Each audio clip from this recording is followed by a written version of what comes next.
जिस मित्र को रोज तुम शाम को अपने साथ ले जाकर के चाय पिलाते हो, सिगरेट पिलाते हो, नाश्ता कराते हो, बियर बार में बैठते हो, 4 बार उससे बोलो कि पैसे नहीं है तुम पेमेंट कर दो, एक दिन में उसकी हैसियत समझ में आ जाएगी। हमारे पास नहीं है, वो तो तुम्हारे चक्कर में हम आ जाते हैं।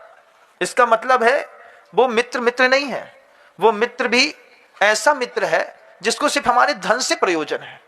हमेशा ध्यान रखिएगा बंधुओं, जिस भी संबंध में बीच में धन आता है वो संबंध धीरे धीरे करके खराब होते चले जाते हैं।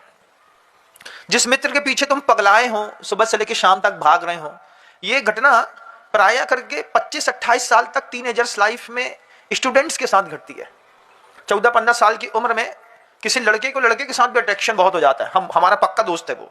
अब पक्के दोस्त के चक्कर में वो घर के अंदर चोरी करता है। क्यों?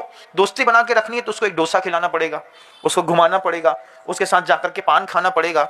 एक बार उससे भी बोल के देखो कि जितना खर्चा हमने तुम्हारे ऊपर किया है इतना खर्चा तुम भी हमारे ऊपर करो।